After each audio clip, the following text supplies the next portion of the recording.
This is Bill's Place, a club that's bringing the famous sound of Harlem back to the neighborhood.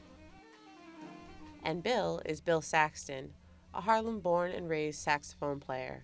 He has traveled the world playing jazz with some of the greats, but for Bill, there's no place like home.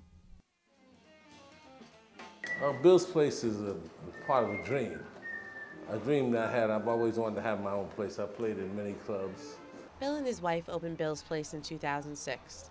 The club is on the bottom floor of an extremely narrow brownstone, where chairs line the wall 5 feet from the stage, making every seat a front seat. Despite shows only being on Fridays and patrons having to bring their own booze, the place is always packed, with the jazz elite, tourists, and people just looking to hear some good old jazz. When I was a kid growing up, I could walk from 145th Street to 125th Street and pass by at least 20 jazz clubs.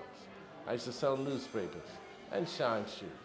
And that's how I got to hear the music, because you could look inside of the window. You know, I was too young to go inside.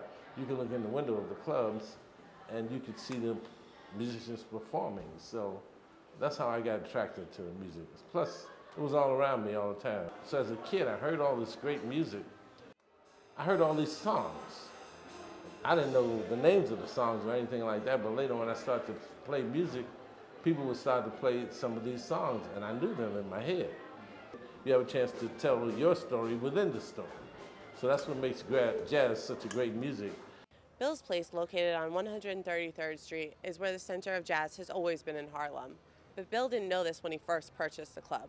Not until this article in the New York Press came out did he realize the historical significance of his address.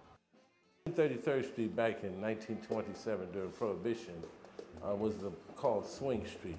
They had many speakeasies in the block. And the clubs from downtown, they would call this street Jungle Alley, because there was a lot of interracial mingling.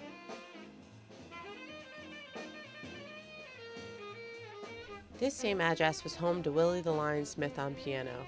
It was also the place where little-known Billie Holiday started to find her voice.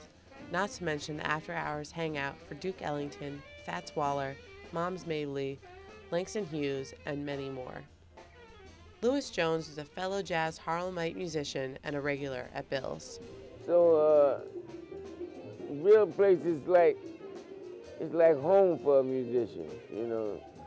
Because like New York, especially in Harlem, you know, clubs close up early, and they don't really get the kind of jazz that Bill, you know, put out, you know.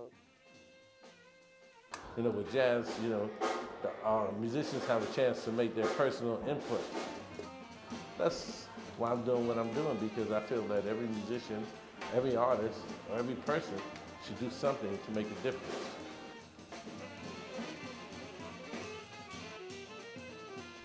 This is Jessica Wakeman for the New York City News Service.